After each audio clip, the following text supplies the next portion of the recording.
Welcome children. So in today's chapter we are going to look into unit 2 in history, the world between two world wars. So we have already learned the First World War, and in between the First World War and Second World War, what are the situations that prevailed, that was there in the world countries. That's what we are going to learn in this lesson. So how is the world between the two wars is what we are going to learn. So the first part, introduction. The First World War shattered the global capitalist system. So you know that global means worldwide. So worldwide most of the countries were following capitalist system. Capitalist is a private individual, he owns the capitals. The main part of the money is for the individual. So that was shattered, was broken up based on European imperialism. So we know what is imperialism. Imperialism is countries, they set up colonies to show their power in other countries. That is what is called as imperialism.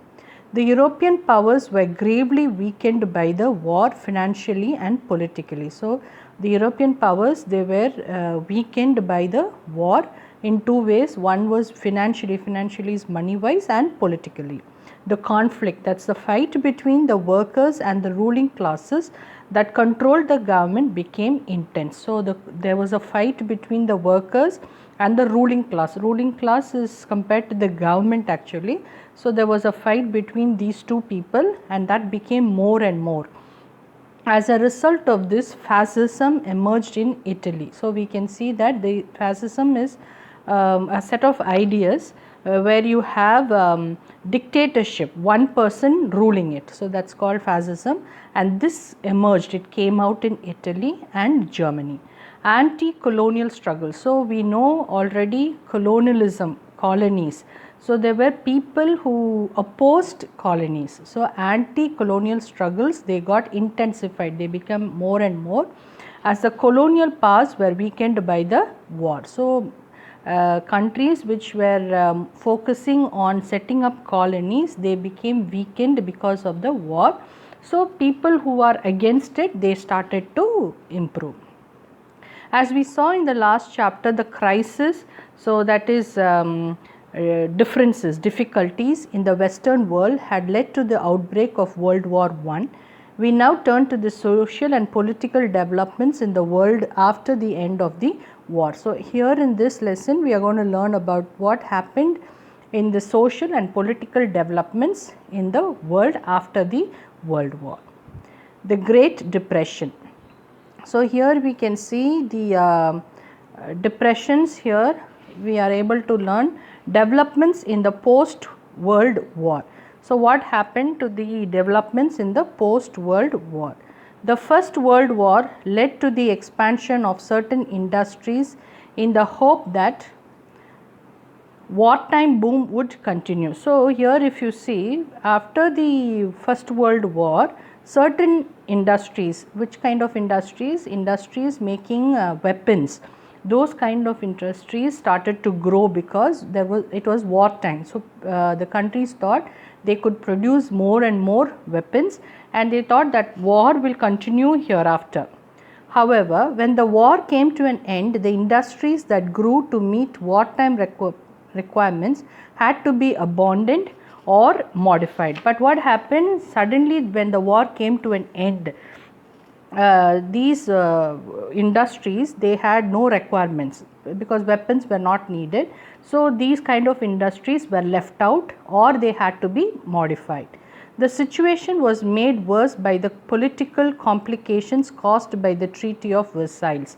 So we already know the Treaty of Versailles is a treaty which brought end to the war, and there were a lot of complications, and one big complication was that these countries were supposed to pay huge amount of war indemnity. So they had to pay penalty.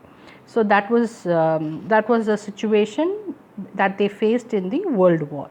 A new way of economic nationalism which expressed itself in protectionism or in tariff barrier affected world trade. So what happened is, so most of the countries, they said that their money will be spent within the nation, and that they called it as protectionism, and they were not so when they started to do their work only within the nation, it affected world trade. So they did not export products. The war was placed a heavy burden of debt on every European country. So we already know that the Treaty of Versailles had to put a word that all the countries which were there in the war had to pay a huge amount of money. So that was a debt. Debt means a kadan. Okay. So the next one is stock market crash in the US. The first huge crash occurred on 24th October 1929. So what happened is stock markets that there was a crash in the US, America. This discouraged investors and consumers to such an extent that more and more people began to sell their shares and dispose of their stocks. So when there was debt in the country, what happened is they started to sell their shares, but there were no buyers to buy their shares. This was followed by the failure of American banks. So what happened is banks in America, they started to fail. The American financiers, that is people who lend money, were forced to recall their own funds invested abroad. So what happened is American people who invested their money to other countries, they had to take back their funds from abroad. And the next we have breakdown of the international system of exchange. So we know that most of the countries, they were exchanging goods sometimes, they were exchanging money for goods, that we know, and now we are going to see what was the breakdown there. Despite emergency measures such as cutbacks in expenditure and increased taxation, the situation did not improve in England. So as soon as the countries faced debts, you know what happened? They cut down the expenditure, they cut down the taxation, but still in England they were not able to improve. So England decided to leave the gold standard. So there was a standard by which money, you know, was treated equal to gold. So that England decided to leave that standard. Immediately a great number of countries left the gold standard. So seeing England do this, the other countries also started to come out of that.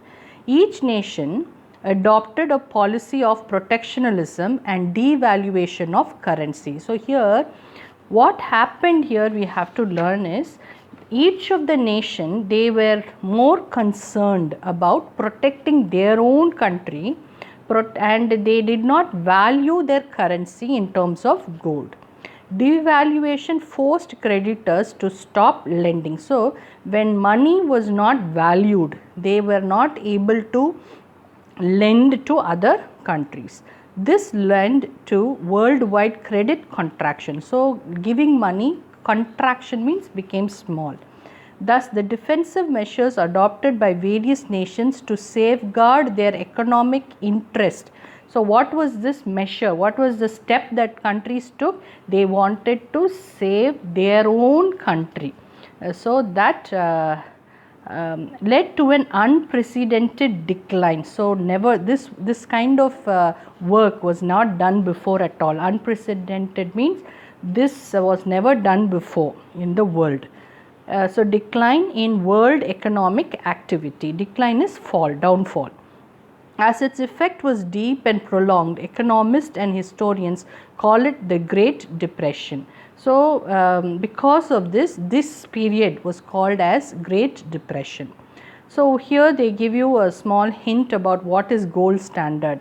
It is a monetary system, and monetary means something that is related to money, where a country's currency is money or paper money carried a value. So the country's money had a value which is directly linked to gold. Gold and money were equal. Repercussion in politics, that means results. What was the result or consequence in politics because of this depression? The depression changed the political conditions in several countries. So this fall caused a lot of change in the political conditions in most of the countries. In England, the Labour Party was defeated in the general election. So, you can see here after the First World War, the Labour Party, which was in England, was continuously getting defeated in the general elections of 1931. In the USA, that's in America, the Republican Party was rejected by the people. How did they reject that party? By elections. In successive elections for about 20 years after the Depression. So, for 20 years they were rejected. Rise of fascism and Nazism. So, here we are mostly going to learn about fascism first. As I told you, fascism is a single man rule. It's like a dictatorship, we call that. Nazism is the ideas and activities of the German Nazi party, which we will be learning shortly. The impact of war in Italy. So, what happened because of the war? How did the war, First World War, affect Italy? That's what we are going to learn. The first of the nations of Western Europe to turn against the old ruling regime was Italy. So, out of all the nations, Western European countries, Italy was something that wanted to turn against and fight for. During World War I, the primary is the main task of Italy was to keep the Austrians occupied on the southern front. So, Italy was planning to keep Austria occupied on the southern part, while the British, French and Americans cornered Germany, whereas the other three, Britain, French and the Americans, what they did is they cornered Germany. For what they cornered, they put Germany to one side into submission along the battle lines in Flanders. So, they wanted Germany to go to Flanders. The financial cost of the participation in the war was huge. So, Italy, the cost of entering a war generally is always huge.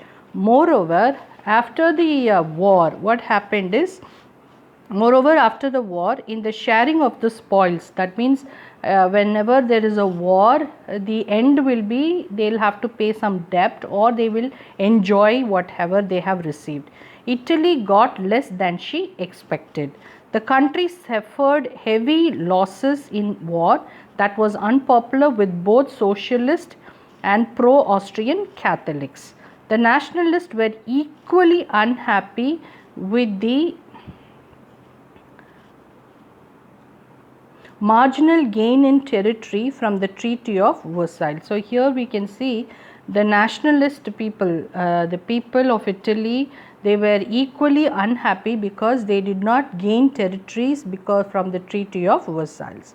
The war resulted in inflation. Inflation is increase. Okay, everything increased. There was frequent protest and strikes. Because of the war, there were a lot of protest and strikes. People held the rulers responsible for the humiliation at Versailles. So, people, they were angry on the rulers because they were humiliated, they were treated badly, and because of the Treaty of Versailles.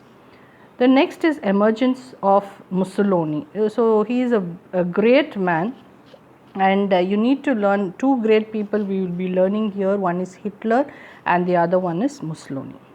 In the elections held November 1919, in the aftermath of the Treaty of Versailles, Italian socialists proclaiming that they were following Bolshevism. So, here election was held in November 1919, after which treaty? After the Treaty of Versailles. So, what happened here is Italian socialist, you have to remember that Italian socialist, these are group of people, they proclaimed, they said that they followed Bolshevism. Bolshevism is communism in Soviet Russia, USSR. They won about a third of the seats. So, who won? The Italian socialists, they won thirds of the seats. Mussolini, a son of a blacksmith and qualified as an elementary school master. So, he was a son of a blacksmith. Blacksmith is the people who make gold, those people are called as blacksmith. And he was qualified, he was an elementary school master. In the end, he became a journalist, Mussolini became a journalist, a writer. with socialist views. He also had what kind of views? A socialist views on the society. His views were always on the society.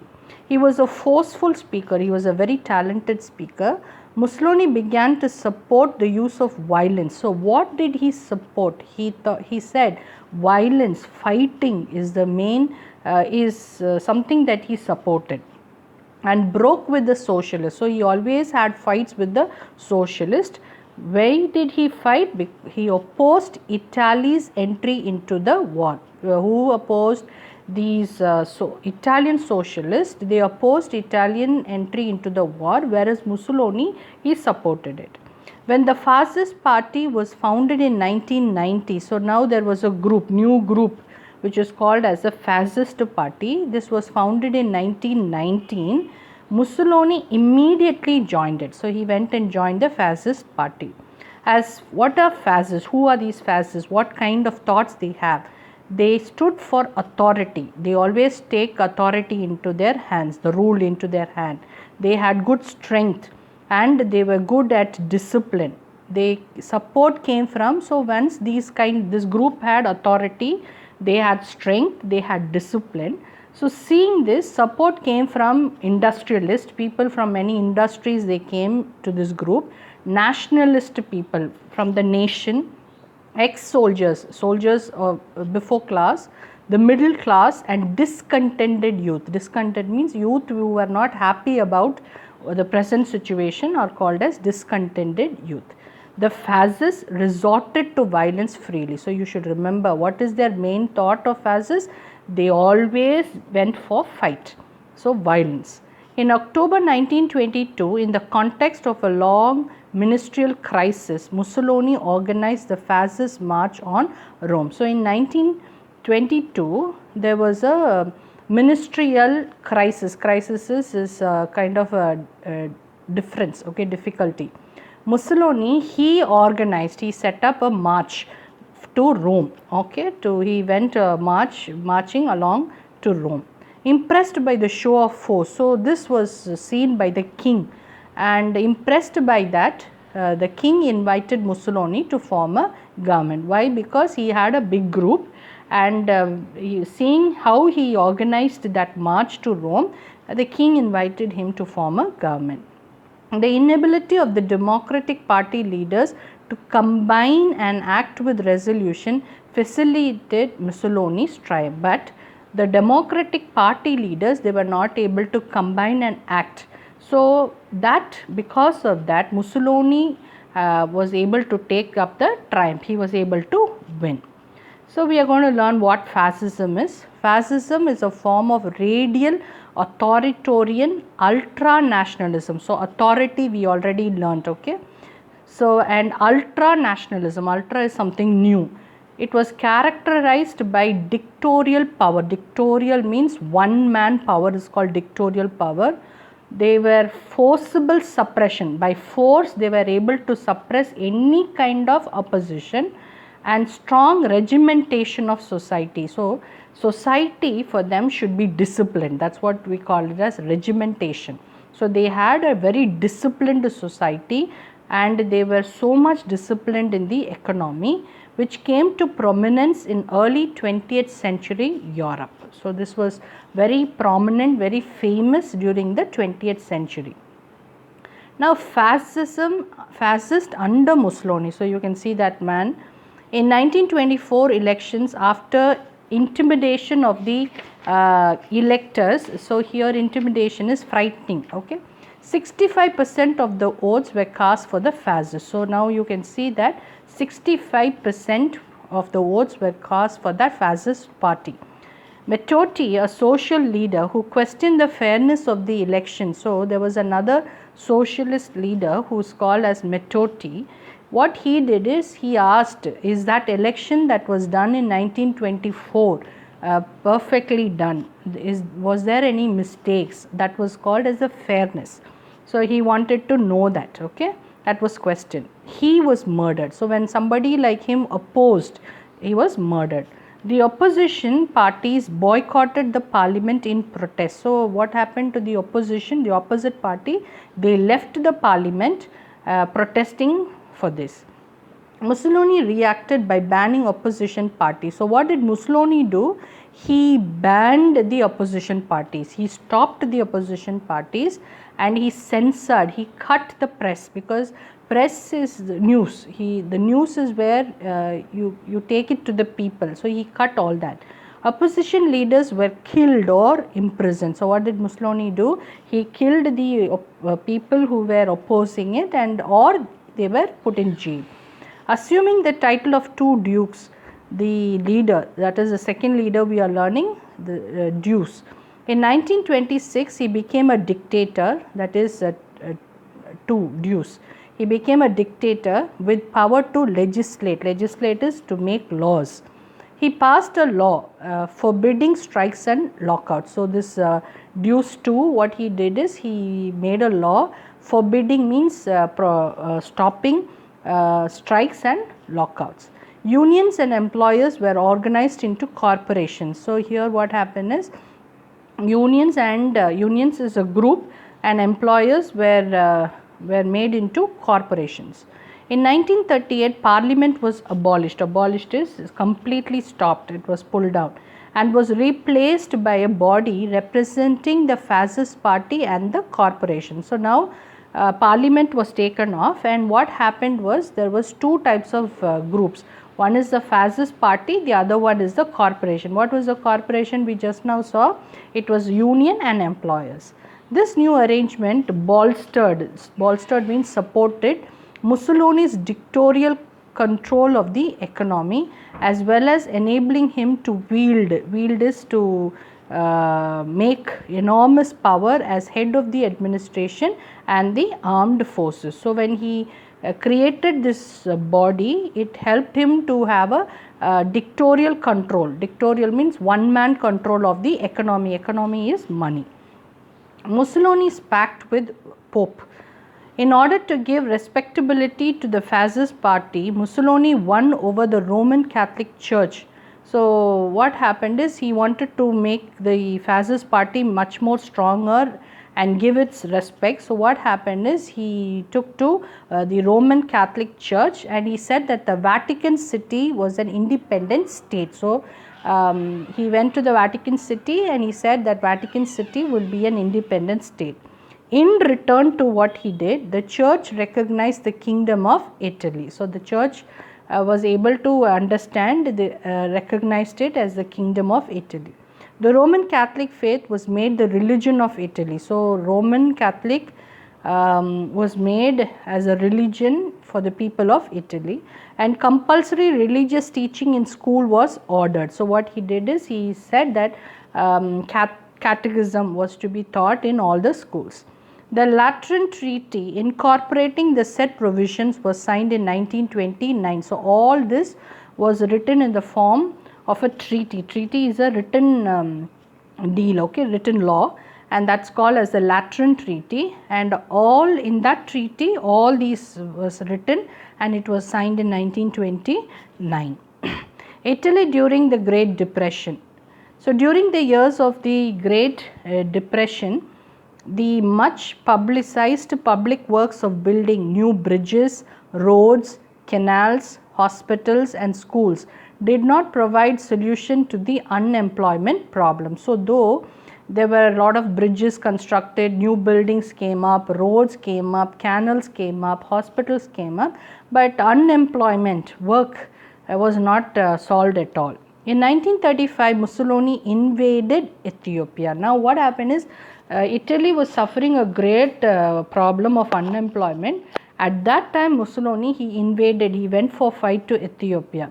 This was useful to divert attention of the people away from the economic trouble. So why did he go and fight with Ethiopia? To divert the mind of the people. So they were no longer thinking about unemployment, they were thinking about the war that's going to happen in Ethiopia. Germany in the post-war. Now the second person we are going to learn. First we learnt about Italy, now we are going to learn about Germany.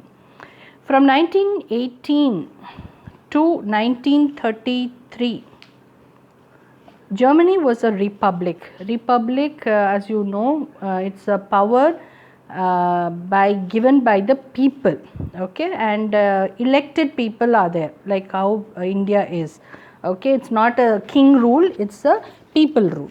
From 1918 to 1993, Germany was a republic. The factors which led to the eventual triumph of fascism in Germany were many. So what happened is fascism was in its triumph in Germany. Between 1871 and 1914, Germany had risen to dizzy heights of economic, political, and cultural accomplishment. So between 1871 and 1914, Germany has grown up economically by money, political, and cultural also. Germany's universities, its science, philosophy, and music were known all over the world. Germany had surpassed means beaten, it's also more, it's won even Britain and the US in several fields of industrial production. So Britain and US were good in industry, but still Germany was much more better than them. That's what we see here. And then we move on to Germany's defeat and humiliation at the end of the World War caused a deep shock to the German people. So we already knew First World War, who was the major country which was defeated? Germany, and this shocked the German people. The Great Depression further deepened their frustration and prompted them to turn against the Republic government. And now after the World War also, there were so many reasons for them to feel frustrated because they had to pay war penalty. So the German people, they turned against the Republican government. Evolution of German fascism. The origin of German fascism goes back to 1919. So we know that here in Germany we have fascism coming up, and this dates to 1919, when a group of 7 men met in Munich and founded the National Socialist German Workers' Party, that is abbreviated as Nazi Party. So this is very important, children. So in 1919, 7 men, they met at which place? At Munich, and they founded the National Socialist German Workers' Party, and that was called as Nazi Party. So Germany was a Nazi party. Okay, one of them was Adolf Hitler. So here we see that in Italy it's Mussolini, in Germany it is Hitler. During World War, he served in the Bavarian army. Who? Adolf Hitler. A gifted speaker, he would whip up the passion of the audience. Whip up means he was able to gather the love of the audience. In 1923, Hitler attempted to capture power in Bavaria. So what he tried was he wanted to take power in Bavaria. His launch of the national revolution on the outskirts of Munich. So what he did is he held a revolution. Revolution is an opposing camp, okay, where in outside Munich, and that landed him in prison. So this was against the law, so he was put in prison. During his time in prison, he wrote Mein Kampf, a very important word which you have to know. This was the book that Hitler wrote when he was in prison, which is called as Mein Kampf, which means my struggle. It's an autobiographical book. What do you mean by autobiographical book? When a person writes about himself in a book, it's called as an autobiography. And it contains his political ideas. So Hitler had his own ideas, and that he wrote it in his book. In the presidential election of 1932, the Communist Party polled about, so there was an election, president election in 1932, where the Communist Party, they had around 60 lakh votes. Alarmed, so alarmed means this was shocking for the capitalist and property owners. They tilted towards supporting fascism. So they started to support fascism. Hitler exploited this opportunity, and now Hitler used this opportunity to take over powers. So he used this as an opportunity to take power. So you can see Hitler here. Social Democratic Party was founded as the General German Workers Association. So this party was a Workers' Party, and on 23rd May 1863 in Leipzig. Founder was Ferdinand Lassalle. So he was a founder of the Social Democratic Party. German elites of the late, so German elite means the rich people are called as the elite. So German elites of the late 19th century considered the very existence of a socialist party a threat to the security and stability of the newly unified Reich. And so Bismarck outlawed this party from 1878 to 1890. So the German rich people, they thought that this party will become a threat, a fright to them. So Bismarck, he outlawed this party from which year? From 1878 to 1890. However, in 1945, with the fall of Hitler, the Social Democratic Party was revived. So after Hitler died in 1945, not died, after he fell from power, this party was revived. It was the only surviving party from the Weimar period with a record of opposition to Hitler. So this party was the only party which was able to oppose Hitler. That's what is very important in this part. Okay. And next we have the Nazi state of Hitler. The Republic government fell as the communists refused to collaborate with the Socialist Democrats. Thereupon, industrialists, bankers, and junkers prevailed upon President von Hindenburg to designate Hitler as Chancellor in 1933. So, Republican government fell. So, the Republic government fell, and the communists, they were not able to join with, they refused to join with the social people. So, industrialists, bankers, and junkers, they prevailed upon president, who was the president, von Hindenburg, to put Hitler as a chancellor. So, they wanted Hitler as a chancellor in 1933. The Nazi state of Hitler, known as Third Reich, brought an end to the parliamentary democracy. Hitler replaced the flag of the Weimar Republic by the swastika banner. So, what did he first do? He took off the flag of the Weimar Republic and he put up a swastika banner of National Socialism. Germany was converted into a highly centralized state. So, he converted Germany into a centralized state. All political parties except the Nazi party was declared illegal. So, only party that was allowed in Germany was Nazi party. All the other groups were declared illegal. The army of brown-shirted and jack-booted stormtroopers was expanded. So, the army which had what color shirt? Brown shirt. They had jack-booted stormtroopers, okay, boots. That was expanded. The Hitler Youth was created and the Labor Front set up. So, the youth, the Hitler, the people, the youth people, they were created, and the labors, the worker fronts were set up.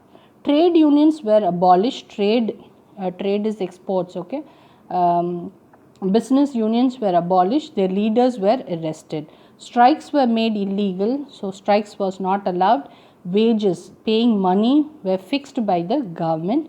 Total state control was extended over the press, the theatre, the cinema, radio, and over education. So, the state took control over the press, the theatre, the cinema, radio, and over education. The Nazi Party's propaganda was led by Joseph Goebbels, who manipulated public opinion through planned propaganda. The Gestapo, a very important word that you should remember, it's a name for the secret state police, was formed and run by Himmler. So, this police force, which is called as Gestapo, was formed and it was run by Himmler, a person. Nazi policy towards Jews. Along with the repressive measures, Hitler's government followed a policy of repressing Jewish people. So, Hitler's government, they wanted to suppress Jewish people. The Jews were removed from the government positions, excluded. They were taken off from the universities and they were deprived. They were not given citizenship. Jewish businesses were closed down and their establishments were attacked. So, the Jewish people was there attacked. After the outbreak of World War II, concentration camps, barracks surrounded by electrified fences, and watchtowers were built where Jews were interned and used as forced labor, where in World War II they were used as a labor, Jew people. Okay. Later they were turned into extermination camps where industrial means of murder such as gas chambers were used to kill them in what the Nazis termed the final solution. But if you see there, towards the end you can see there was a kind of murder where they put them in gas chambers and killed them, and they called that as the final solution. The defiance of the Treaty of Versailles. So, defiance is nothing but opposition. Okay, they were opposing the Treaty of Versailles. In August 1934, Hindenburg died, and Hitler, apart from being chancellor, so Hindenburg, when he died, Hitler, he was only the chancellor at that time, but now he became both the president and the commander in chief of the armed forces. Hitler's foreign policy aimed at restoring the armed strength of Germany. So he had a policy which was trying to bring back, restore means it was bringing back the armed strength of Germany and annulling provisions. Annulling means declaring invalid that the provisions of the Versailles Treaty. So he was trying to declare that the Treaty of Versailles was invalid, and that was his main aim. So we learned this right now in this lesson.